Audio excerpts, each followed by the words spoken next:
Right, in the first video we talked about the product rule and the quotient rule, and here is an application of the quotient rule because we're going to apply the quotient rule to other trig functions, for example, tan, cotan, and secant and cosecant.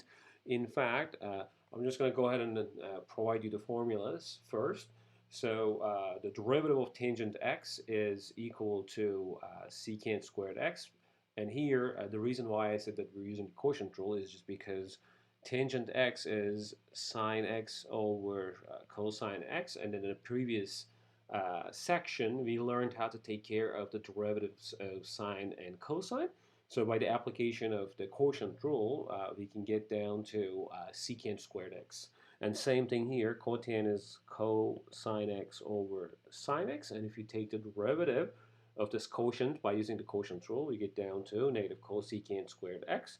And also secant x is 1 over cosine x, and cosecant is 1 over sine x. And if you apply quotient rule to both of these guys, in the first case you get secant x tan x, and negative cosecant x cotangent x. And if you want to practice the quotient rule, go ahead and start taking the derivative of this quotient and try to get familiar with the quotient rule applied to sine x over cosine x. Here is an example that we can quickly go through. So we're given the function y equals x minus tan x, and we're asked to find dy over dx or y prime, whichever notation you want to go with. And this is sort of like a divide and conquer type technique. So you first take care of the derivative of x by using the power rule, which takes you all the way to 1. And tan x has the derivative secant squared x, just following from this formula here. Okay, secant squared x. All you're going to do is just plug that back here. So essentially it's 1 minus secant squared x. And the second example is the product of x and secant x. So that's why we should be able to use the product rule to take care of the derivative of this function.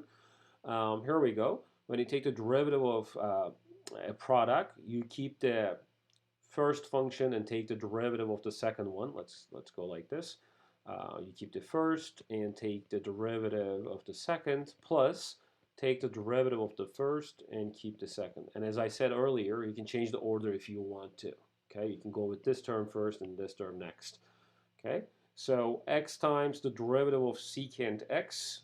Let's check. Secant x has the derivative secant x tan x, right? So we just sort of like grab this and put it back here. Okay, and we look at the derivative of x, which is 1, and multiply it by secant x. Here we go. That's secant x. And next is just like to simplify it as much as you can. And secant x is a common factor here. So pull it out, and then you can write that as 1 plus x times tan x. Let me just go through one more example before I close this video. So we have 1 minus cosine x divided by sine x. So this is a good application of the quotient rule together with the rules for differentiating cosine and sine. So let's try to apply that here. So the quotient rule says that take the derivative of the top and multiply it by the bottom, minus keep the top and take the derivative of the bottom and divide it by bottom squared. Okay. And now we're taking the derivative of 1 minus cosine x. So 1 has the derivative 0 because it's a constant function. And cosine x has the derivative of negative sine x. But you have another negative sign in front of that, so it's just sine x. Okay, minus 1 minus cosine x times the derivative of sine x. We know that the derivative of sine x is just cosine x. This was one of the rules we learned earlier, and all divided by sine squared x. Okay, so let's simplify this. This is sine squared x minus cosine x plus cosine squared x divided by sine squared x. And here what we're trying to use is to simplify further. is the Pythagorean theorem, which says that sine squared plus cosine squared is always equal to 1, no matter what x is. So this allows us to simplify this further and write the top as like 1 minus cosine x divided by sine squared x. And let's go with one more example that we have y given as cosecant x and cotangent x, and we're going to look at y prime, and we're going to use the formulas that I just mentioned here. So we need the derivative of cosecant and cotangent x.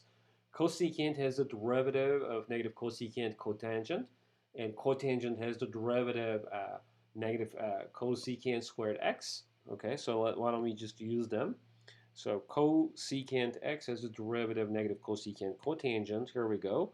Negative cosecant x cotangent x, and cotangent has the derivative of negative cosecant squared x.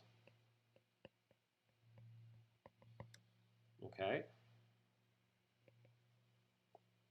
and this is negative cosecant x cotangent x plus cosecant squared x. All right, so with this example, we are done with the first two learning objectives, and please watch my next video to see what I'm going to talk about the higher order derivatives of functions. See you. Bye.